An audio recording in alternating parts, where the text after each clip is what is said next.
और देश में एक बार फिर पेट्रोल डीजल की कीमतों में आम आदमी की चिंता बढ़ा दी है और पिछले 5 दिनों में दूसरी बार ईंधन के दाम बढ़ाए गए हैं।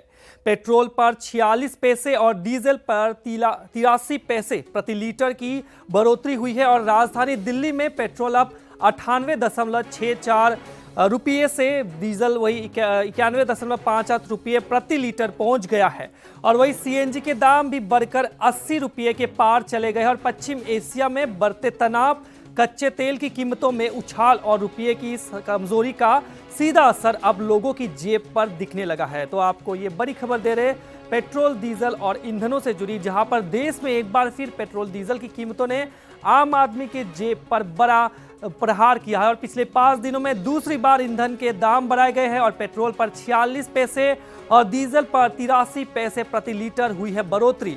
और राजधानी दिल्ली में भी पेट्रोल अब 98.64 रुपये और डीजल 91.58 रुपये प्रति लीटर पहुंच गया है। वही सीएनजी के दाम भी बढ़कर 80 रुपये के पार चले गए हैं।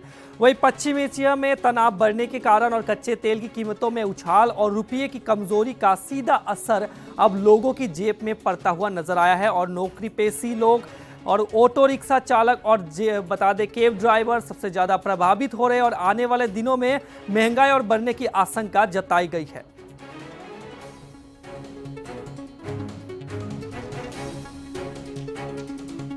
इसका हर्जाना पब्लिक को ये भरना पड़ेगा कि देखो इससे ट्रांसपोर्ट महंगा हो जाएगा।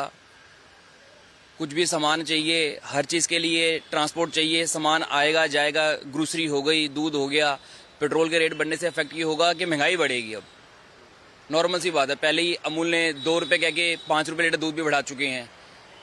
ऑफिशियल उन्होंने अनाउंस करा था कि 2 रुपये बढ़ेगा प्रति लीटर, लेकिन 5 रुपये लीटर तक पेट्रोल क्या नाम है दूध बढ़ा है, सॉरी।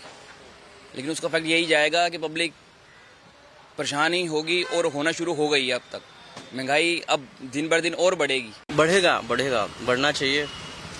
कोई अपने देश में थोड़ी ना है कि अपने देश से ही आ रहा है, ये हमारे पास है, हम जानबूझ के बढ़ा रहे हैं। वहाँ बाहर से आ रहा है तो रेट बढ़ेगा और एक बार में ही बढ़ा देना चाहिए, 2-2 4-4 नहीं बढ़ाना चाहिए, इकट्ठे 30-40 रुपये बढ़ाना चाहिए।